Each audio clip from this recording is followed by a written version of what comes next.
Wall buys are a staple of Call of Duty Zombies. From their humble beginnings in Nocturne and Toten to their inclusion in Black Ops 6, the wall buy system is part of Zombies' DNA. However, as the mode has evolved, wall buys have become a vestigial structure, a useless genetic feature that once served a purpose, but now does nothing. Today, I'm going to talk a bit about Black Ops 6 wall buy system and how it could be improved to claim relevancy once again.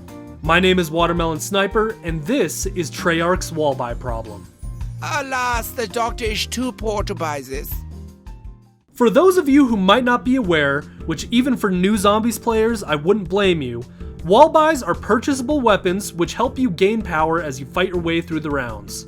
In previous games, wall buys were essential as you loaded in with nothing but a basic pistol. In Zombies' more recent entries, these wall buys increase in rarity as the game progresses in an attempt to keep them competitive with your loadout weapon. Despite this, there's really no good reason to use wall buys as you can always start the game with your favorite weapon and you're able to upgrade it using salvage. Let me illustrate this point before we continue. Think of Keynote or Toten. You start off with nothing but your 1911. You'll more than likely buy the M14 wall buy in the spawn room, or the Olympia if you ate too many crayons in school, before working your way to an MP40 or M16, significant upgrades that help you fight the Horde.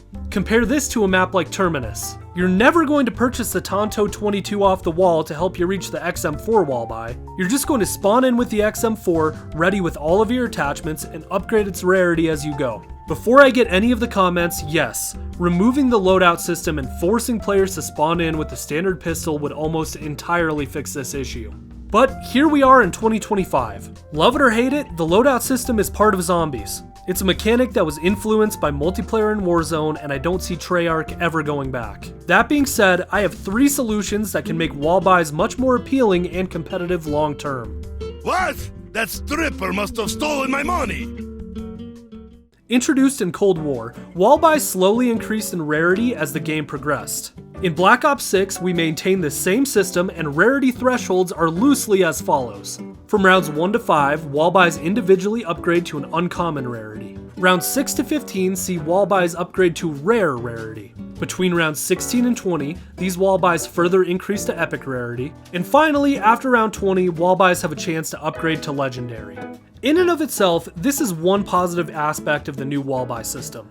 That being said, I would still make a few changes to these thresholds to further help make wall buys a viable option.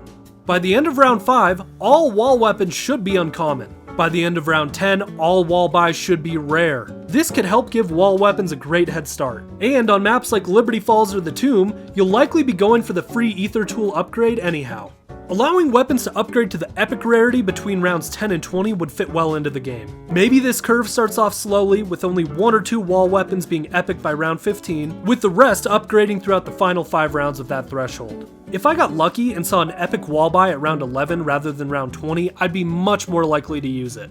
And of course, after round 20, wall buys can still upgrade to legendary. In addition to this change, I have one more rarity related update that could significantly help the wall buy system. Simply put, once you obtain any weapon of a single rarity, all wall buys on the map should upgrade immediately to that rarity. If you get a rare weapon from the box on round 3, congrats. Every wall buy in the map is now rare. This could also give gobblegums like Respin Cycle another reason to exist.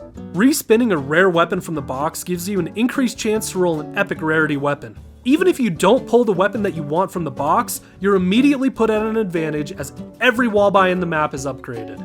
Of course, there would have to be an exception for wonder weapons, but I still think that this system could vastly improve wall buys. I am not yet ready for the way of the box. Ammo mods have become an essential part of using a standard weapon in Zombies. Whether it's using cryo freeze to keep your trains from overwhelming you, or using dead wire to stun amalgams, ammo mods provide a lot of variety and fun to the game. My proposal here is simple. Give 2 or 3 wall buys on the map an ammo mod that's ready to go when you buy it. Add some sort of ethereal glow around it to give it more personality, and these ammo mod equipped wall buys could even change every few rounds. For example, I have never even looked at the Compact 92 wall buy in Citadel Day More, but if I ran across it early game and saw that ethereal ammo mod glow around it, I'd be much more likely to pick it up to see which ammo mod is attached to it. This is a pretty simple change that again could add so much more variety to the game. I really like ammo mods, and if Treyarch is keeping them in the mode and expanding them, they might as well lean into it. I need some money for that hotness. The tomb dropped at the beginning of Season 2. Alongside it, the iconic PPSH and the brand new LMG, the Fang 82. However, these two weapons aren't even wall buys on the tomb. Once you reach the tomb's subterranean temple, you'll see a GPMG wall buy. Why isn't this wall buy for the Fang, the brand new LMG? I'll tell you why. Activision wants you to buy either a bundle or battle pass tiers for you to use the new weapons at the beginning of the season.